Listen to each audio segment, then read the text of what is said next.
Check, check, check. Welcome to the Settlage Strength Podcast. My name is Josh Settlage. It is my job to help you lift heavy, roll hard, so you can feel and perform your best, not just in the gym or on the mat, but in everyday life as well. This is a full Q&A. On my Instagram, I put a little question box on there, asking if you guys had questions about how to develop elite grappling athleticism, how to become brutally strong, how to pack on slabs of muscle, and how to develop your conditioning so that way you never gas out on the mat.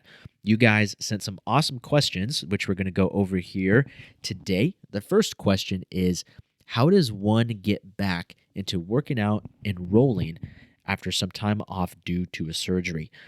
This is a very interesting question, mainly because it all depends on what kind of surgery you got. If you got your wisdom teeth pulled, that's going to be very different.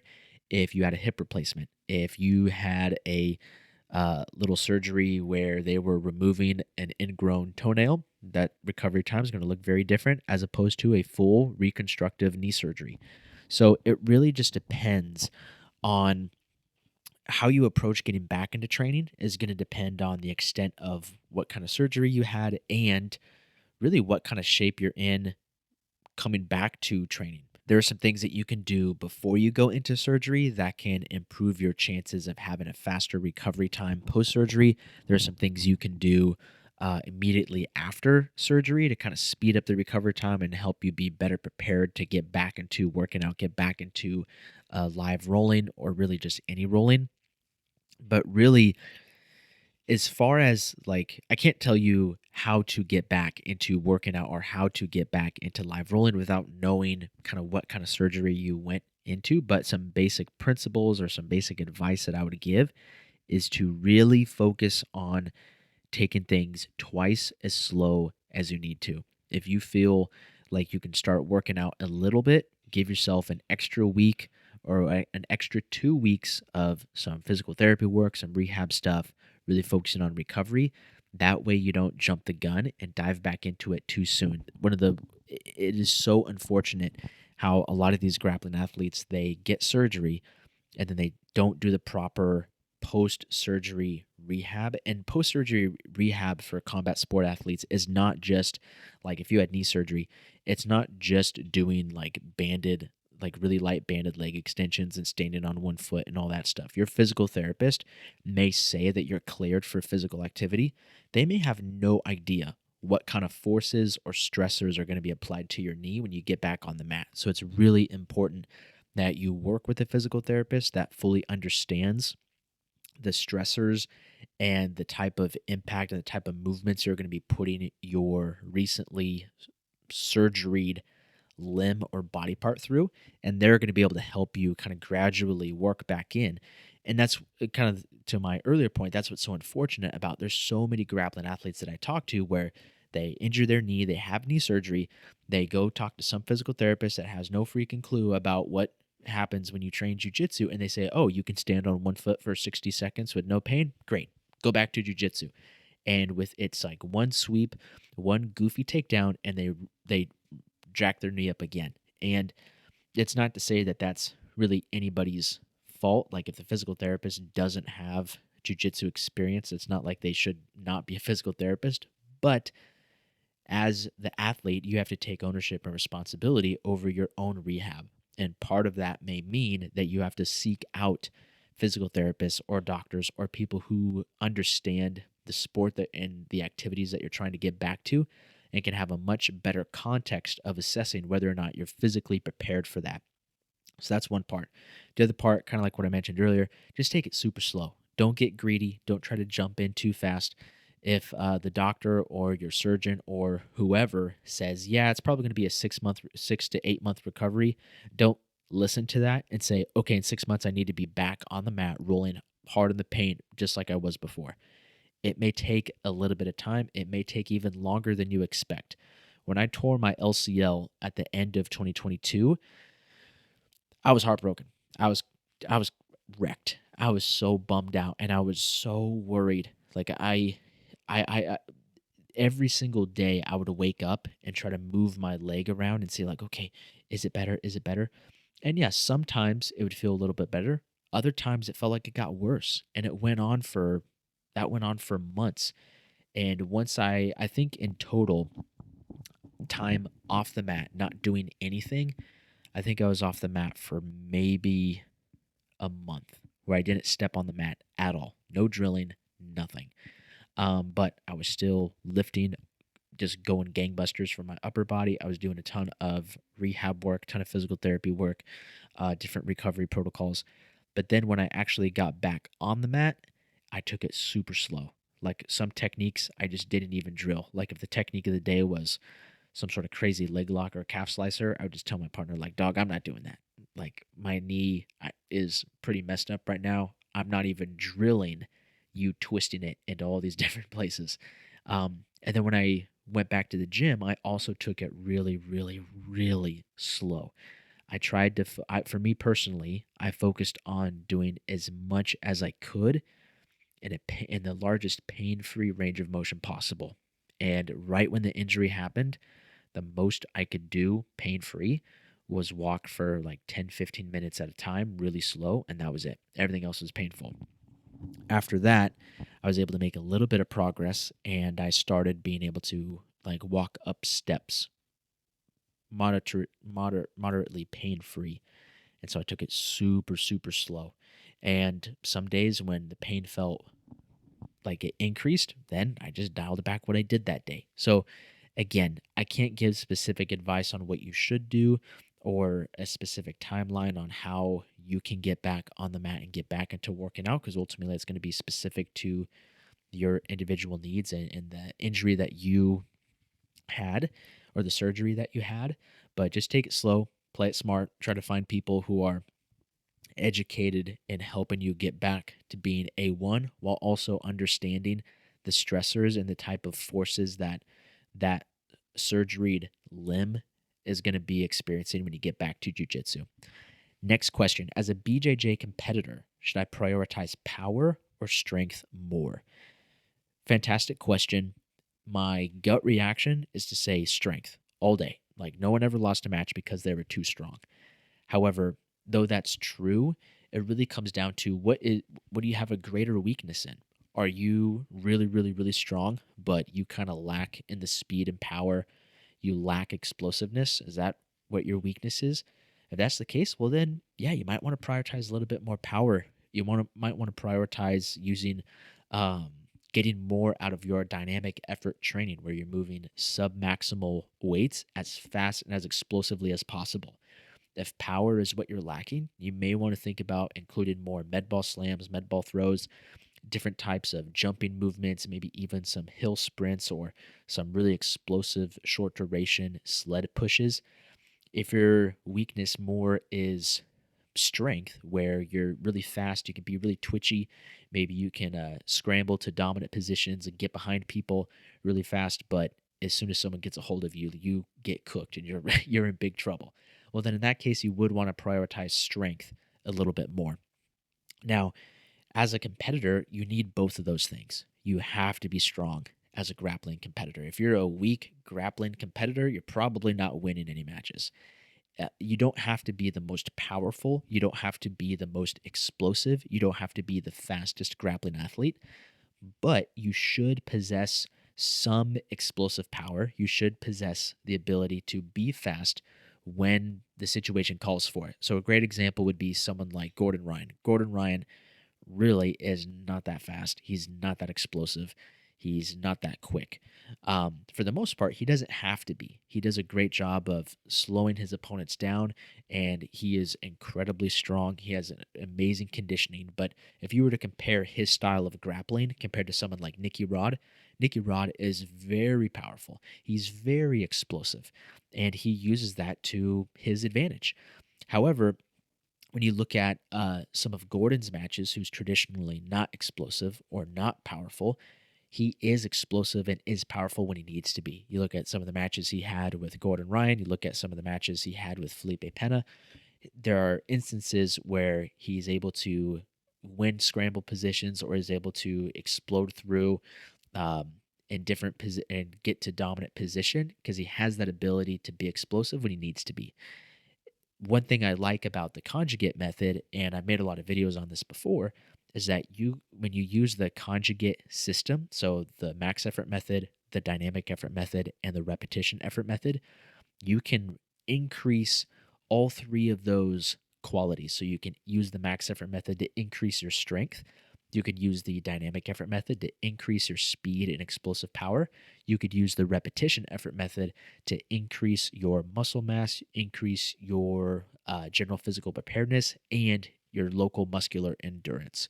So if you're using the conjugate system, that can be a great way to get kind of the best of both worlds, increasing your strength and increasing your explosive power. Next question: what makes someone athletic slash what is most important to become more athletic? So when it comes to developing athleticism, there are a couple different categories or aspects of athleticism that are important. And the more well-rounded you are in all of those areas, it's arguable that your overall athleticism is higher the more well-rounded you are in all of those things.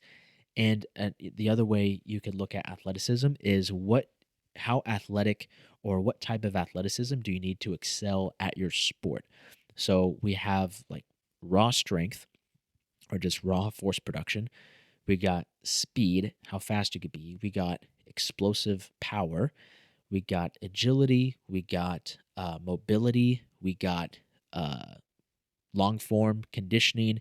We have short form conditioning. And there's like so many different ways we can define all of those things. If you look at a football player, if you were to describe a strong football player, because he can do like a 405 power clean or he can squat 700 pounds, it's like, dang, that guy's freaking strong.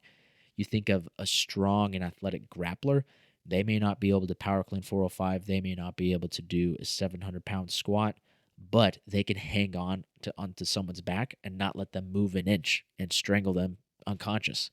Those are two different types of, not types of strength, but two different applications of strength. So it's not always apples to apples when we're defining athleticism, but in the context of grappling, what makes someone an athletic grappler? The things I'm thinking of are they strong? So can they produce a ton of force? That would be concentric strength, being able to produce force.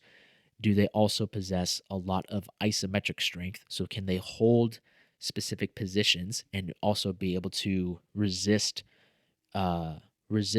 change, so to speak? So like, can they hold a dominant position and not get twisted up? Can they hold a dominant position and not let their posture get broken down? Those are, displays of strength that I think are important for grappling athletes. The other thing that goes into grappling athleticism, even though grappling and especially jiu-jitsu is not the most explosive or fastest sport in the world, a good grappling athlete should possess the ability to be fast, to be explosive, to be powerful when the situation calls for it. The other thing to look at, another physiological demand of grappling sports, is blood lactate threshold. So we can think of blood lactate threshold as kind of the rate at which your body can effectively buffer lactate. So like when you're doing hard grappling training and you get that burning sensations in your arm or that burning sensation in your arms, or maybe you're doing like high rep set of curls and your biceps are just burning. Once you kind of hit that point where you redline and you can't do any more reps, or you just completely gas out and fatigue while you're grappling, that has a lot to do with your blood lactate threshold. And the higher your blood lactate threshold, the higher the work rate that you can sustain before you redline, the faster the pace that you can, or the harder the pace that you can put onto your opponent before you gas out and they're eventually going to gas out. I consider that to also be an important part of grappling athleticism. You could put mobility and flexibility in there. You can put like speed and agility, like how fast like how twitchy can you be, so to speak? Like, can you react quickly to what your opponent is doing? That's also important in grappling. And so really, I think of like as a grappling athlete, what you can do to become more athletic really comes down to what are you laying the foundation of your athleticism on. In grappling sports, I'm a firm believer that the foundation of athleticism starts with building a big base of strength, a big base of general physical preparedness, and then everything else kind of gets stacked on top of that. There are a lot of grapplers that have really good skills and they got great conditioning, that they can roll a long period of time without getting tired, but they're weak. They're not strong. And when they go into competition, they get smoked by guys that are stronger. They get smoked by guys that are faster. Not all the time, but it does happen. And I would even say that strength is the foundation of all athleticism because I've read this in a few different books and I've heard other strength coaches talk about this. As you get stronger, as your strength goes up, all other athletic qualities also go up. Maybe they don't go up immediately, but at least the potential to further develop those athletic qualities all go up as well. So, for example, if I want to improve my conditioning for jiu-jitsu, as I get stronger, I'm able to apply more force and I'm able to apply this either more force or apply the same level of force necessary with less effort, which kind of makes all my movements on the mat a little bit more efficient. Is strength training equivalent to doing intervals on the fan bike, going out for a run, doing hill sprints and things like that? Absolutely not. But as my strength increases and my ability to apply that strength while I'm grappling increases, the potential and kind of like as a side effect of my conditioning, or the potential of my conditioning, and kind of as a side effect, my conditioning also improves as well. So I'd say strength is the foundation. That's the best place to start, in my opinion.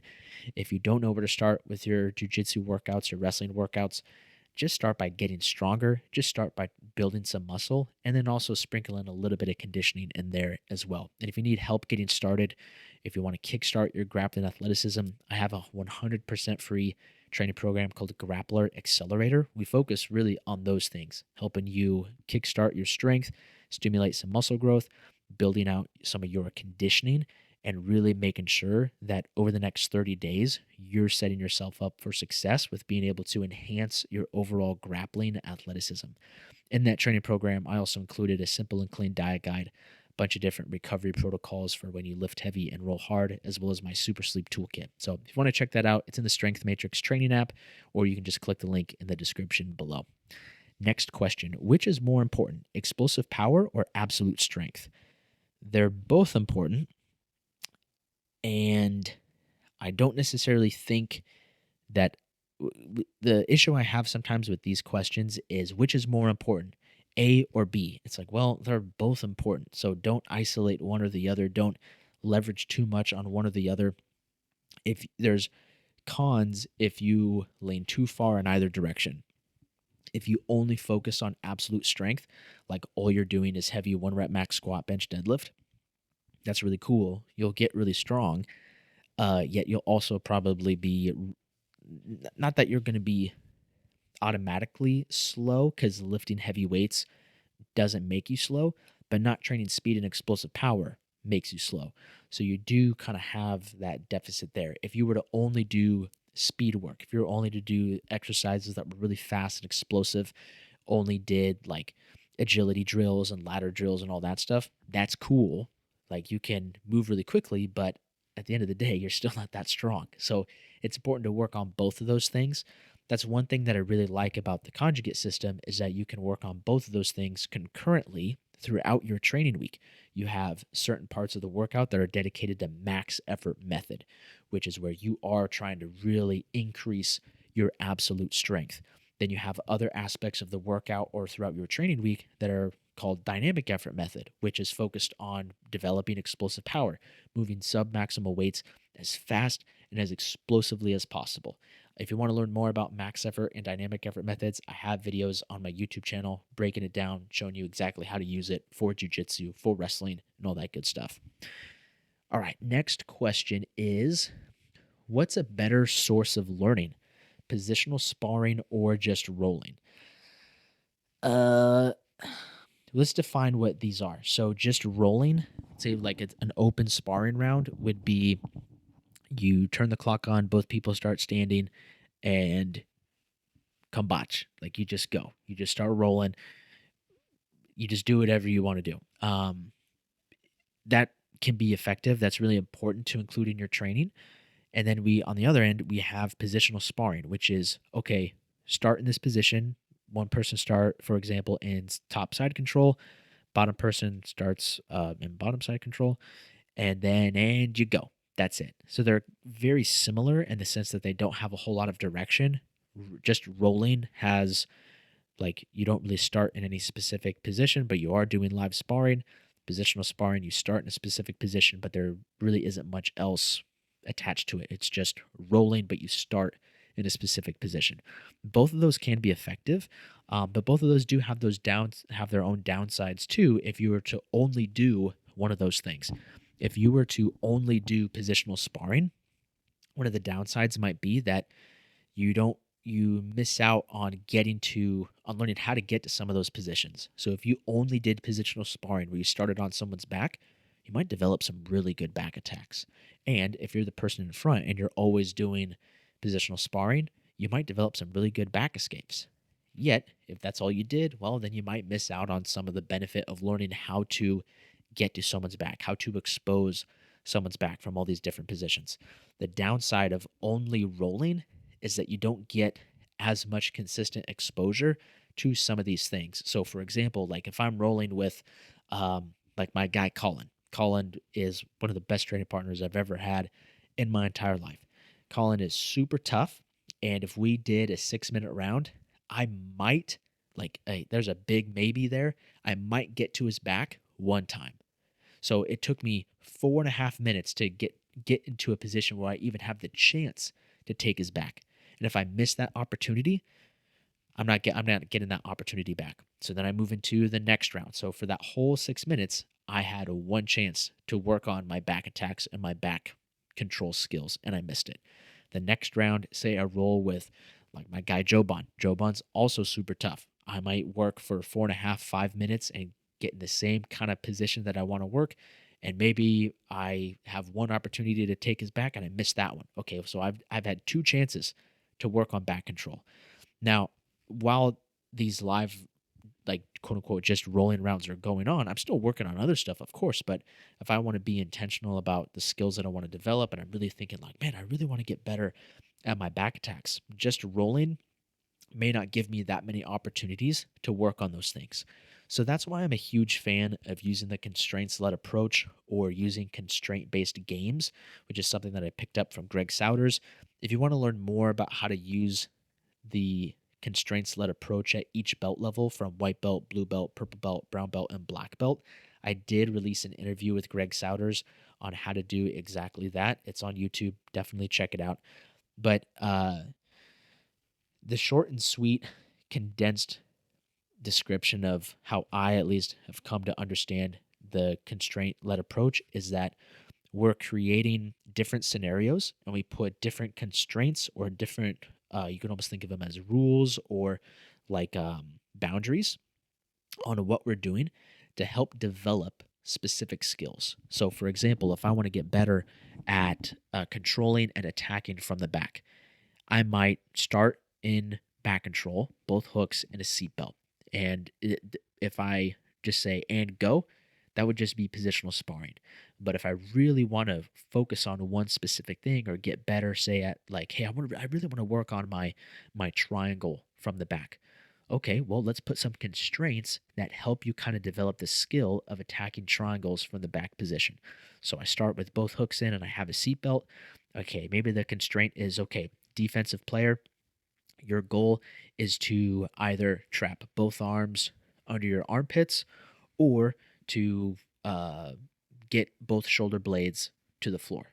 Person on the back, your goal is to trap an arm under one of your legs and, start to lift one elbow over the shoulder. So if you're just listening to this, it might be kind of tough to visualize. If you're watching online, you might be able to see a little bit better, but putting some constraints around the position help you have something to focus on and help you further develop that skill against a live resisting opponent.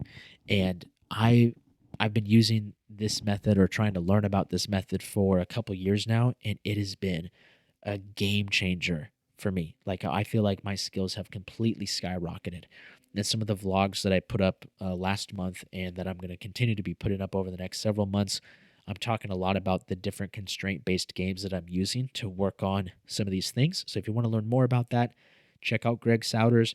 and all the stuff that he's doing. If you want to see how I'm starting to mix it into my own training, check out some of the vlogs. Next question. Supplements/vitamins that really help for jiu-jitsu performance and recovery. So I'm really hesitant to give just general supplement or vitamin advice because I don't think that's necessarily the healthiest thing to do. It's very important that you get blood work done and get some labs done to see really what's going on inside your body. You really want to get a good look underneath the hood. It's kind of like saying like, "Hey, I have a car. I'm not going to tell you what car I have, what cylinder, how many cylinders it has in the engine, or what work has been done on. I'm just going to tell you I have a car and you tell me what I should do to my car." It's like, ooh, well, I'm going to need a little bit more context. Let's do a smog check. Let's check the engine. Let's check the oil. Let's check all these different things, see what's really going on. Then from there, we can make more direct, and not just more direct, but even more helpful suggestions based on what your car really needs. So for people who are wondering, like, hey, I wonder what supplements I should take. I wonder what vitamins I should take. We all have a human body, which is awesome, except for some of you androids that are hanging out there trying to skirt by us. Blade Runner is coming for you. Um, anyway, that was a dumb science fiction joke.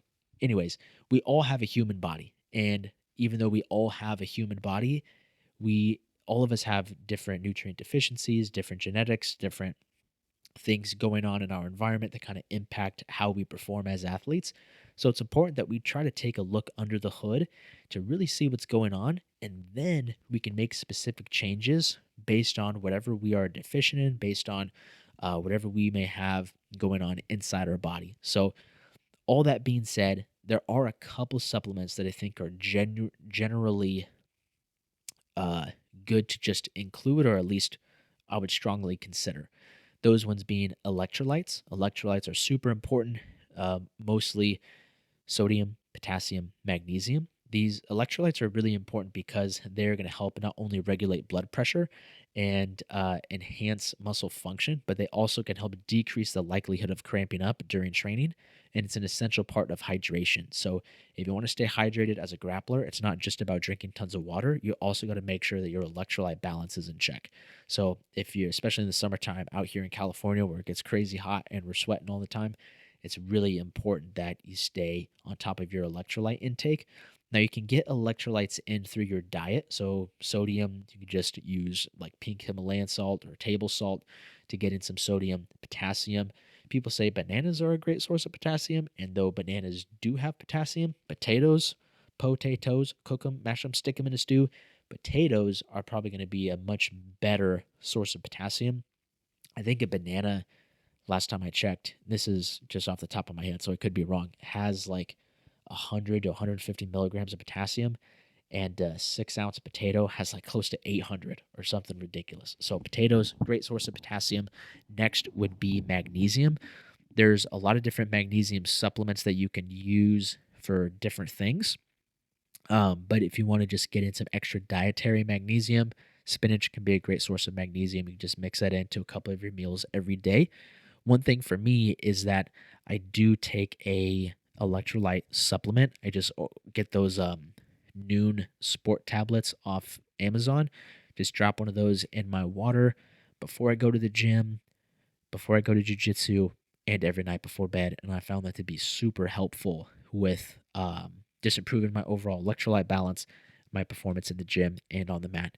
The next thing that I feel pretty confident to be able to suggest for just about any athlete would be creatine. Creatine can help enhance your muscle growth, enhance your recovery from workouts, improve your conditioning. There's also some interesting stuff about how creatine can help improve cognitive function, which is really interesting. So creatine overall can be a great supplement to check out. The standard recommendation is just to supplement 5 grams of creatine every single day. It takes a couple weeks to kind of reach full creatine saturation levels. However, there are people who respond much better to higher servings of creatine on a daily basis. For me, I personally was taking 5 grams of creatine for years, didn't really think about it. I also eat a ton of red meat too, so I also get a lot of creatine from that. Then at the start of last year, I ended up bumping it up. I went from 5 grams to 10 grams of creatine almost every day. Like really any training day, have about 10 grams of creatine. And I was doing some other stuff too that other stuff I was supplementing specific to my blood work. And so that combined with some of the other stuff I was doing, I saw spectacular results and huge gains in strength, huge gains in my ability to decrease body fat and maintain muscle mass. Like last year was like the greatest year of training I ever had. I can't say that it was all due to increasing my creatine intake, but I do think it did have a net positive benefit. Next question, is cutting down on volume but increasing intensity, in your opinion, does it benefit recovery? So training volume, let's define that as total number of sets times reps, pretty much. You could also look at overall workload, which would be sets times reps times the weight that you used.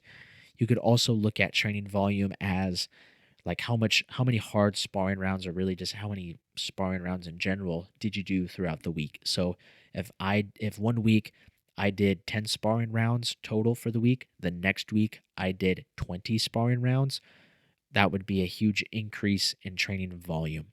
If in the gym I did 3 sets of 10 on one workout, and then the next week I did 3 sets of 15, that would be an increase in training volume.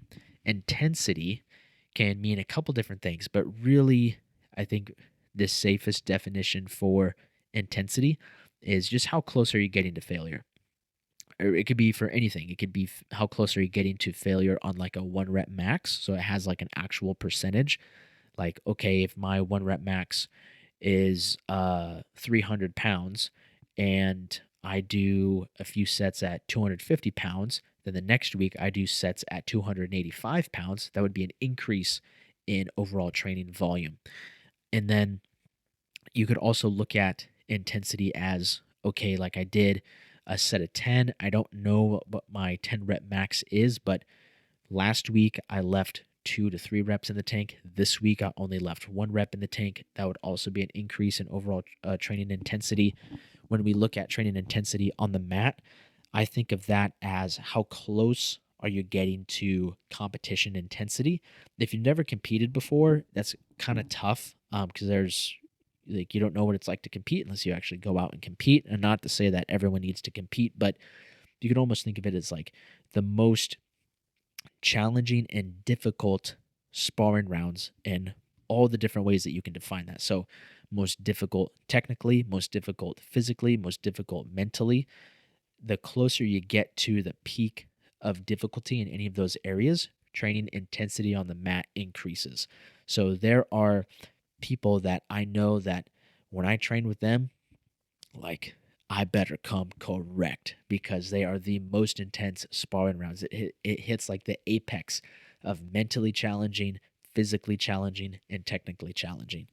Um, yeah, I'm thinking of a couple people right now that I know. Like when I see them in class, I'm like, oh gosh, it's gonna be a rough one today, but it's gonna be good because we love rolling hard.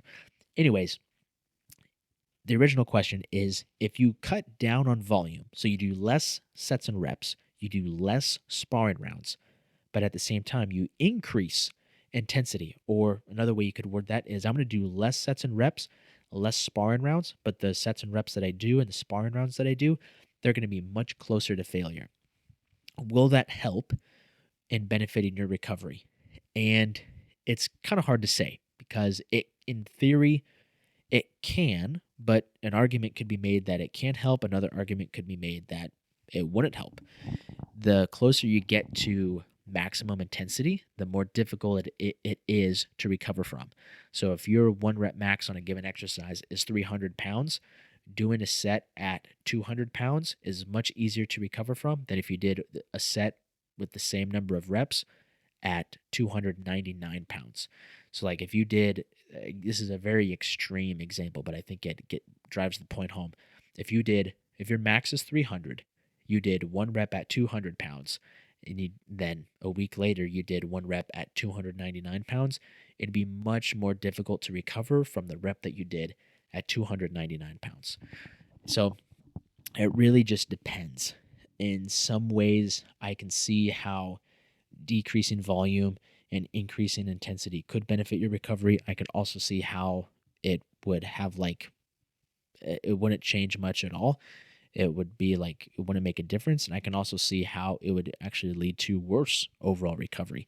And I think it just depends on what your overall training goals are and how your body responds. So if your training goals, I'm looking at this question from Lifting BJJ. If your training goal is to build muscle, so you're going through like a big hypertrophy phase, I would say if you cut down on training volume and increase in intensity for the goal of stimulating hypertrophy, you might be able to recover a little bit faster and still get the same hypertrophic results for a little bit period of time. However, if you cut down on training volume at jiu-jitsu, but every time you went to jiu-jitsu, you went freaking crazy hard in the paint, that might have even worse of an impact on your overall recovery because if you do 6 rounds 3 times a week as opposed to doing 6 rounds 5 times a week, but all of those 6 rounds when you do it 3 times a week are as hard as possible, that's going to be super, super tough. So all that to say, I don't really know. You might just have to test it out and see how your body feels, see how your body adapts, and take it from there. Next question, how to work on jiu-jitsu strength and still get jacked and tan? This is the best question ever. I love this question. This question right here is why I built the Strength Matrix training app. That's what the Strength Matrix training app is all about. Getting strong for jiu-jitsu and getting jacked and tan. So when it comes to balancing lifting heavy and rolling hard, there's a lot of different things that you got to take into account. And I really wanted to make sure that the Strength Matrix training app helped you work on all of those different areas. So when it comes to your training, you have to make sure that your workouts in the gym are structured the right way. So that way you can build strength for jiu-jitsu, become a brutally strong grappler, and pack on slabs of muscle and develop your conditioning so that way you never gas out. You also got to make sure that your nutrition is set up the right way, not just to fuel your training sessions or to fuel your workouts, but also provide your body with the proper nutrients that are required for recovery. Then you also got to make sure that your training schedule is formatted the right way, so that way you don't have training sessions having a negative impact on the other. So to kind of take a little bit of a tangent, sometimes people ask, should I lift before I go to jiu-jitsu or after I go to jiu-jitsu? And I tell them, I say it really depends on what, your training goals are. If your goal is to maximize muscle growth, if you go roll hard for 90 minutes and then have like a protein shake and then drive straight to the gym, your ability to get the most out of that gym workout is going to be compromised because you just, got smoked at jiu-jitsu. If your goal was to be the best jiu-jitsu athlete possible and you went and did some crazy, crazy bodybuilding workout and then walked right onto the mat and tried to roll hard, your ability to perform your best at jiu-jitsu might be a little bit compromised because you just did that big bodybuilding workout. So when it comes to being able to build strength for jiu-jitsu and get jacked and tan, we really want to focus on optimizing your training, optimizing your nutrition, optimizing your recovery, and really making sure that your training schedule is set up properly. And if you need help doing that, I strongly suggest checking out the Strength Matrix training app. If you are wanting to just check it out, see what it's all about, you can download the Grappler Accelerator training program, which is 100% free inside the app. Comes with a full training program, simple and clean diet guide, recovery protocols to help you recover faster from when you lift heavy and when you roll hard. And it comes with a super sleep toolkit. So definitely check that out. Next question is, what are the 3 best power exercises we can do at the gym once a week? So with this question, I love your question, dog. Thank you so much for submitting your question. However, I don't have enough context to give you 3 exercises that are going to be best for you. Every athlete is different. Every athlete has their own individual needs. I may rattle off 3 exercises that I know are best for me, but they may not be the best exercises for you. So what I will do is I'll just list off some things that I think are great exercises to do at the gym to develop explosive power, and you can definitely pull inspiration from those, test those out, but just keep in mind that there may be other exercises that you find to be a little bit more beneficial for you. So when I think of explosive power exercises, I love sticking with the basics, basic plyometric movements, basic jumping movements, basic bounding movements. So explosive push-ups, different types of standing hops and like forward bounds, box jumps, Box jumps aren't really a plyometric exercise because you're not getting that quick reaction time and that quick ground contact unless you're doing like repeated box jumps, which not that I don't recommend that, but um, usually I just do like one big explosive rep, step down, get set, do it again. But those can be great for building explosive power. Other things would be different types of med ball exercises. I'm a huge fan of using med balls to help improve explosive power. You got med ball slams, rotational med ball slams, med ball throws with a partner.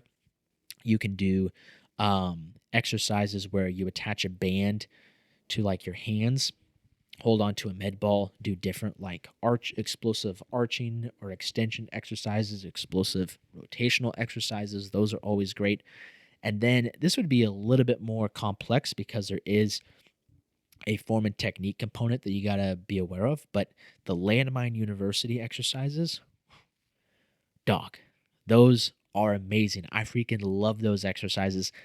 I I will say, like, I really felt like I hit like prestige in Call of Duty or something like that when I started doing the Landmine University exercises, because that was fast and explosive using more traditional exercises like squat, bench, deadlift, kettlebell swings, things like that. But once I started checking out Landmine University and I started learning more about those coiling positions and working that spinal engine, dude, I felt like my athleticism just elevated to a completely new level, and it was freaking dope. So, uh, body weight, explosive movements, jumping, plow push-ups, bounding, leaping, standing hops. You also got med balls, med ball slams, med ball throws, med ball uh, rotations, all that stuff. And then you got the Landmine University exercises. Those, check those out. That would be a great place to start. Now we got a question on nutrition. How do I know what my macros should be if I'm doing jiu-jitsu and lifting or doing one versus the other? Okay, so I think what this guy is asking, Ryan Thompson, thank you so much for your question. If I understand the question correctly, he's asking, how do I know what my macros are for the days that I lift heavy and roll hard in the same day versus the days where I only do one of those things? So just to start, we'll just tackle the most important macronutrient, in my opinion, is protein. Protein is going to be essential for muscle growth, essential for recovery, essential for overall health. And a really simple macro target that you can set for protein is just going to be 1 gram of protein per pound of body weight. Yes, I am fully aware that there is research and studies that show, oh, you can still stimulate hypertrophy with only 0.8 grams of protein. I know. Guess what? I hate doing math, so I would much rather just look at like, hey, I weigh 165 pounds. I'm going to eat 165 grams of protein today. That's my general recommendation. You can obviously eat and consume a little bit more protein. There are some benefits to having upwards as much as 1.2 grams of protein per pound of body weight, but for simplicity's sake, just stick with 1 gram of protein per pound of body weight. Now, when it comes to fat intake, I think it depends on your personal preferences, and it also depends on what your overall goals are. I'd say like there's like a range for fat intake that I use for myself and the athletes that I coach, and I originally picked this up from Stan Efferding, different conversations with him, as well as reading his vertical diet book. 0.3 grams of protein per pound, or sorry, 0.3 grams of fat per pound of body weight, as high as 0.5 grams of fat per pound of body weight. So for myself, when I do the calculations, and some of these up kind of just like rounding, if I weigh 165 pounds, that's 165 grams of protein. If I want to have a little bit higher fat intake, that is 82 grams of fat. I think there's like, technically it's 82 and a half, but I just round down. So 82 grams of fat per day on the high end. Then on the low end, 0.3 times 165, I think is somewhere close to 50, like 50 grams of fat or something like that. So that's kind of the range that I use for fat. And there are definitely times where it feels better to have a little bit more fat in my diet. And there are times where it feels a little bit better to have less fat in my diet. Now, the third macronutrient that we need to talk about is carbohydrates. Carbohydrates is going to be your main fuel source for training. You can go very, very low carbohydrate and go like full keto or full carnivore. However, I will say if you want to fully optimize your ability to lift heavy and roll hard, carbohydrates are going to be a huge part of your nutritional protocol and a major resource for you when it comes to fueling those training sessions and even fueling the recovery afterwards. And when it comes to how many carbohydrates you should consume, it really all depends on what your goals are. So the way I look at nutrition and the way I structure nutrition for most of the athletes that I coach and even for myself, protein is pretty much always constant. Really don't mess with that too much. Fat changes, but it doesn't change that often. It'll only change if like I'm going out to eat where it's really hard to get a very, very low fat meal at a restaurant. I might bump my fat up for that day just a little bit. But for the most part, protein and fat, most days of the week, most situations stay very consistent. Carbohydrates are going to change based on the training goal. So whether my goal is to be in a caloric deficit so I can lose body fat, carbohydrates would look one way. If my goal is to just maintain my current body weight, carbohydrates would look another way. And then if my goal is to gain weight and be in a caloric surplus, that's also going to look a little bit different. And so it's important that you figure out, okay, what is your target calorie goal for the day? Then you plug in your protein. So 165 grams of protein times 4 calories per gram. I don't remember what that is off the top of my head, but you would have that number. You do the same thing for fat. So if you're going 0.3, 0.4, or 0.5 grams of fat per pound of body weight, you'd have that number. So if you go, for me, I'm currently eating around 50 grams of fat, be 50 grams of fat times 9 calories per gram. I have the total amount of calories that I consume from my protein target goal and my fat target goal. Whatever is left in my daily protein or daily caloric intake for my goal, I just fill the rest with carbohydrates. So for me right now, I'm trying to be in a little bit of a caloric surplus. So I'm macros for the days that I lift heavy and roll hard: 165 grams of protein, 50 grams of fat, and 385 grams of carbohydrates. On the days where I'm doing less training, I have less carbohydrates because I need less fuel for those training sessions. So I think for the days where it's a full rest day or just a single training session, still 165 grams of protein, still around 50 grams of fat, and I think it's like 330 or 340 grams of carbohydrates. So that's how I structure it for me. That's how I structure it for a lot of the athletes that I coach. I may just do another podcast all about macros and nutrition and meal timing and all that stuff, because this is a pretty dense topic and we really don't have time to do a full deep dive on prescriptive macronutrients in this episode. But you bring up a good point, and maybe I'll dedicate a whole episode to that question. Next, how can I divide my strength training sessions if I can only lift 3 times a week? Okay, so 3 workouts per week is awesome. That's not bad. Like when people ask, like, hey, Coach Jay, how often should I lift for jiu-jitsu? How often should I be lifting heavy versus rolling hard? I say lift as many days as you can, just as long as it doesn't negatively impact your overall jiu-jitsu training. For most grappling athletes that I've worked with, the sweet spot is anywhere between 2 to 4 strength and conditioning workouts per week. So if you're going to the gym 3 days a week, I think that's awesome. How I typically structure training 3 days a week, regardless of what the training goals are, so whether your goal is to get stronger, build muscle, burn body fat, improve your conditioning, I kind of structure a 3-day training split very similarly, regardless of what the goal is. And that's usually 3 full body training sessions per week. Actually, the free Grappler Accelerator training program that I mentioned earlier, that is 3 full body workouts per week. Each workout is structured a little bit different. So one workout is a little bit more focused on hypertrophy and strength. Another workout is focused on strength and conditioning. Another workout is focused on explosive power and conditioning. All 3 of those workouts are full body workouts, but kind of the athletic quality that we're focusing on in each of those will look a little bit different. One of the other training programs on the Strength Matrix training app, the Foundations program, is also structured very similarly, where we have 3 workouts per week, and it's 3 full body workouts each week. Some workouts focus more on squatting movement patterns and pressing movement patterns. Other workouts focus more on rotational movement patterns and hip hinging patterns.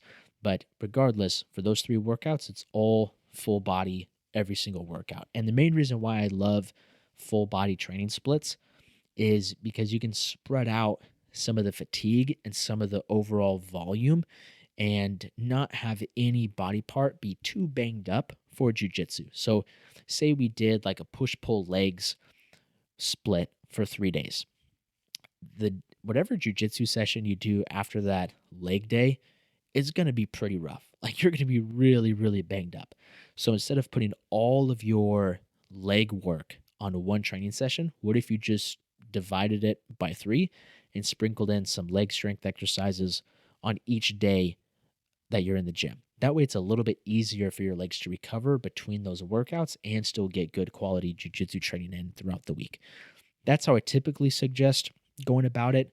Like I said, the free Grappler Accelerator training program in the Strength Matrix training app is 3 days a week. So if you're looking for a 3-day-a-week training program to help kickstart your grappling athleticism, that'd be the one I suggest for you. Once you run through that one, then you'll be ready to graduate to the Foundations program and then continue building on that base of strength, continue to build muscle, develop your conditioning, all that good stuff. Next question. Oh, hey, this question actually is a perfect segue. What's better for jiu-jitsu, full body workouts or upper lower splits? So training splits, there's nothing magical about any training split. So like every single training split you can think of will work for something.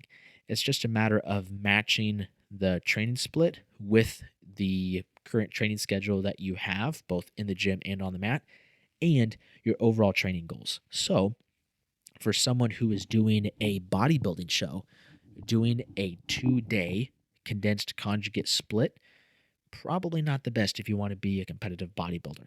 However, if you're an MMA fighter, 2-day condensed conjugate can actually be perfect. And that's something that I learned from my good friend and mentor, Phil DeRue, who originally created the condensed conjugate model.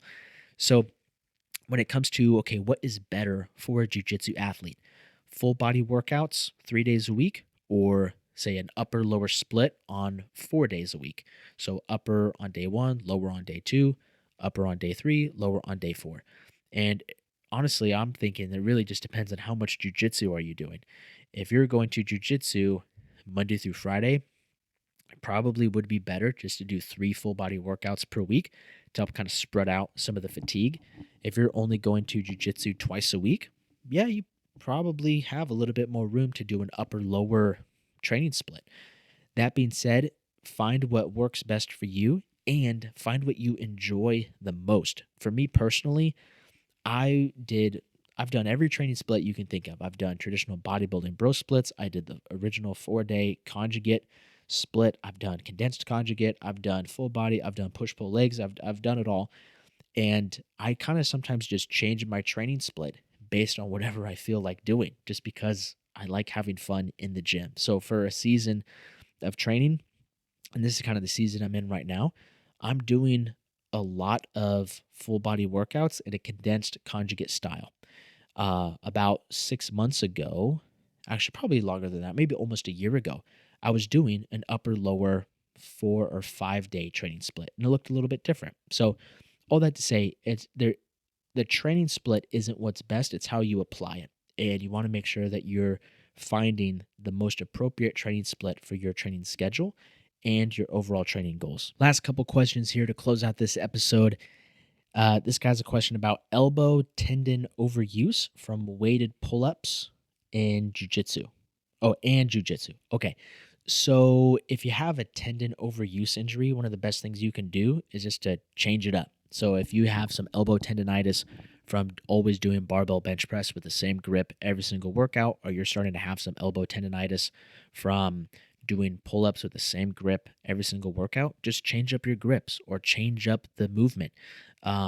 Elbow tendonitis and elbow pain, this isn't always the cause, but a lot of contributors to elbow or tendon pain can just be overuse because you're working that tendon through the same movement pattern over and over and over, and you're not really giving it any fresh stimulus to continue to build strength, to continue to increase blood flow to those areas and help kind of restore those tissues and things like that. So for me, I know I've had my elbows get a little bit banged up from doing heavy pull-ups, so I just switched to chin-ups, or I switched to like a neutral grip pull-up. It's totally okay to change up your grip. It's totally okay to, use different grips, use different width hand positions when you're doing pull ups. And then the other thing too is if you're only doing weighted pull up exercises as your main form of vertical pulling, you may just want to change that entire exercise as a whole. So instead of only doing vertical pulling, maybe you start doing some horizontal rowing or adding more exercises that include some horizontal rowing. The other thing that can contribute to some of those tendon issues could be some mobility restrictions. So, a lot of times when people squat with a bar on their back, they can sometimes get a lot of elbow pain. The elbow is where they experience a lot of the pain. However, the cause of that elbow pain could be poor shoulder mobility. So you also want to look, Dr. Kelly Starrett talks about looking upstream and downstream from the area of pain. So if you have pain in your elbow, might want to take a look at your overall shoulder mobility, might want to take a look at your wrist mobility, your ability to, I don't know if you guys can see, but like fully supinate your palm, turn your palm up, stuff like that. Last question, outside of jiu-jitsu, how would you order these when peaking for competition? Max effort, dynamic effort, and conditioning. So, if you're prepping for a jiu-jitsu competition, I think the question is how would you prioritize those if you're going to compete? And it really depends on what your overall weaknesses are. If you had an awesome off season or you got ridiculously strong, but you had a couple injuries, especially in your lower body, where your upper body got crazy strong, but your lower body is kind of weak and you're kind of missing some of that twitchiness, you're missing some of that explosive power, that speed, well, you may want to emphasize a little bit more of the dynamic effort training. That's not to say you should get rid of max effort training. Just might want to put a little bit more emphasis on dynamic effort. Say you're doing your first competition and you haven't competed in maybe a full year. You've been training jujitsu, but it's been kind of relaxed, and you've been just absolutely having a great time in the gym, gangstering out. You're fast, you're explosive, you're brutally strong, but you really don't have that competition conditioning gas tank just yet. Well, if that's the case, you may want to emphasize a little bit more of your conditioning training. So, again, it really just depends on what your individual needs are and what adaptations you're looking to achieve from those training sessions. I like to think like when you have a clear vision, I talk about this a lot in the Strength Matrix training app. It's called the VIP method: vision, intention, and purpose. Having a goal is not enough because if you sign up for a jiu-jitsu competition, everyone has the same goal: to win. You have to have a very clear vision on how you're going to get there, how you're going to set yourself up in the best possible position for success. Once you have a clear vision, from there, you can set better intentions for all of your training sessions. So if part of your vision is, man, I really got to get my gas tank up. Okay, well, the intention for this workout is to develop my gas tank. The intention for this grappling session is to really work on being able to not stop moving, not take any rest rounds, really increase my work capacity on the mat. And then P, which would be purpose. So, do you understand the purpose that all of these different things have and the purpose that all of these different things serve when it comes to fulfilling that vision? So, thank you guys so much for listening. This has been a fantastic Q&A. Make sure you guys subscribe to the podcast, share the podcast with your favorite training partner, and I'll catch you guys later. Lift heavy, roll hard. Peace.